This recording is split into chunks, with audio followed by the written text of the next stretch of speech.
Welcome to the viewers of the Freedom TV channel. We are starting our news marathon. In the studio are Ekaterina Vishnevskaya and Valery Klimenko. In this hour, we will talk about the following.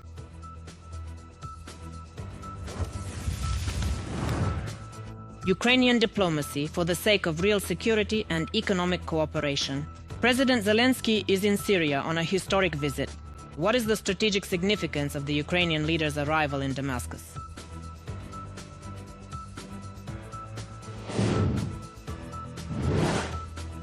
The pace of the Russian army's offensive at the front has dropped sharply, analysts say. The 1,502nd day of the full-scale war. We will discuss the situation on the battlefield and the enemy's strategic plans. One week until the elections in Hungary. What do the latest polls show? Why is Viktor Orbán's rating falling so rapidly? And will Budapest escape Moscow's influence if the opposition wins?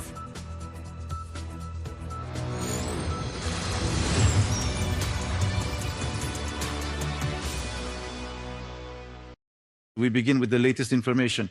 A jet-powered Shahed attacked one of the districts of Kharkiv. According to the head of the regional state administration, Ole Sinihubov, 2 women were injured. They suffered an acute stress reaction. As a result of the strike, windows in nearby high-rise buildings were damaged and blown out. Rescuers are working at the scene. A gas pipeline was damaged and the sewage system was put out of order.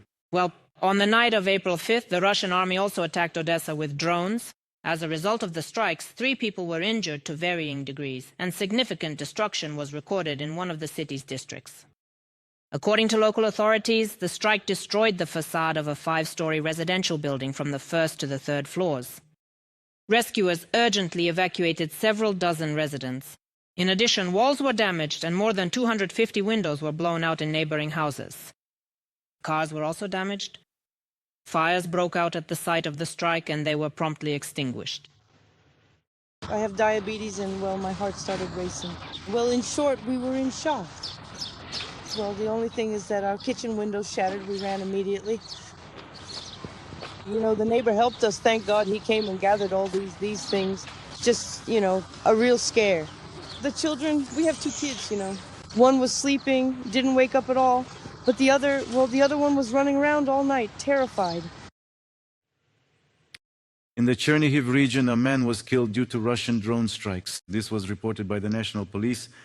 Also, according to the regional military administration, damage to a private house and a car was recorded. In addition, the Russians attacked an agricultural enterprise. A fire broke out there. In just one day, over 50 shelling incidents were recorded in the region. 93 attack drones were launched by the aggressor state at peaceful Ukrainian cities last night. Air defense forces managed to shoot down 76 drones of various types. At the same time, 17 drone strikes were recorded across 10 locations. Today is a day of mourning in Nikopol for those killed by Russian shelling. Recall that yesterday the Russian army targeted a local market with FPV drones, resulting in 5 deaths and 28 injuries. Among them was a 14-year-old girl. The child is currently in the hospital in serious condition, the Dnipropetrovsk Regional Military Administration reported. And at least 188 civilians were killed, and another 757 were injured in Ukraine in February 2026 alone. Such data was published by the UN Human Rights Monitoring Mission. The number of casualties increased by 1/3 compared to February 2025. Information about wounded and killed civilians in frontline settlements arrives daily. How Russia hunts for peaceful residents of Ukraine, Natalia Gusak will tell us. No, it wasn't noticeable at first. I only saw it later when I realized firsthand what that white square thing was right in front of my eyes. This is the last thing Svetlana remembered before the explosion. She lives in Lyman in the Donetsk region. She worked as a nurse there before the full-scale invasion began. She didn't leave even when the city began to be shelled daily. Their hospital was moved to a safer location. She stayed to help people. On the morning of March 17th, Russia carried out another shelling. At that time, the woman was hiding in the basement with her neighbors. When everything went quiet, she went outside. At that moment, a Russian FPV drone spotted her. Well, I started to sort of run back, but it suddenly came at me and just hit my legs, and that was it. I saw the drone fly apart right next to me. Yeah. And that's it. I realized later that I was still alive after all. Neighbors were the first to come to Svetlana's aid. They took her to the nearest hospital in a garden wheelbarrow. They couldn't save the woman's legs. A complex high amputation, very severe, but we believe that prosthetics will be made later so she can walk on the street by a drone. Do I understand correctly? The drone is scattered there. I see. And how it really hit her. Russian troops are literally hunting residents of frontline settlements with FPV drones. Most often, the victims are elderly people. In Druzhkivka, Donetsk region, another target of the Russian occupiers was a pensioner who was simply walking down the street. Rescuers helped transport the wounded man to the hospital. Let's slowly start Tolechka, come on. moving. 3 people were injured as a result of a Russian FPV drone attack on a passenger car in Nikopol. The car caught fire. 2 men and a woman who were inside sustained serious injuries. Russian forces attack Nikopol with FPV drones daily, according to the police. White Angel crews are the first to come to the aid of wounded local residents. You have such a district there. You have such a district there that there's not a single spot left untouched. Drones are being spotted constantly. One there, one there, one there.